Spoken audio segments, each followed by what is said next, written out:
सलातु वस्सलाम अलैका या रसूलुल्लाह व अलैका व सहाबिका या हबीबल्लाह। सलातु वस्सलाम अलैका या नबी अल्लाह व अलैका व सहाबिका या नूर अल्लाह। चलो सही हसान पाल नौशा साहब दे जिथे लाल मुस्तफाई शराफत सारी फुल चंबे दे चुन कुड़िए चुन चुन के तू ढेर लगावी नौशो साहब दे गल विच पावी। हुन आ गई तेरी वारी फुल चंबे दे चुन कुड़िए पीर नशाई बीड़ी जा आवन डेरा मस्जिद अंदर लावन उत्थे रहिंदा लंगर जारी फुल चंबे दे चुन कुड़िए। हाड़ दी दूजी जुमेरात उर्स नौशा दा अच्छी बात रौनक होवे बोती बारी फुल चंबे दी चुन कुड़िए। पीर मेरे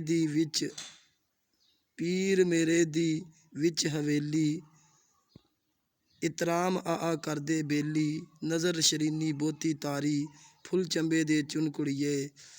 काफियां नौशा साहब गांदे मुरीद प्यारे हालत पांदे इश्को लगा तीर है कारी फुल चंबे दे चुन कुड़िए। इश्क खजाना नौशा वरते बर के जान जो आवन दरते बोती दुनिया तारी फुल चंबे दे चुन कुड़िए।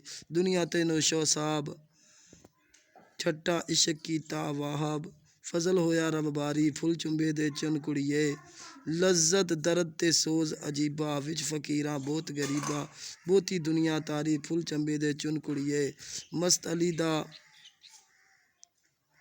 अली दा पीर नशाई इसते होया फजल इलाही नौशा दिंदा मददगारी फुल चंबे दे चुन कुड़िए।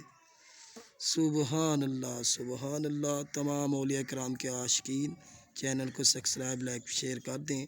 अस्सलाम वालेकुम व रहमतुल्लाहि व बरकातुहू।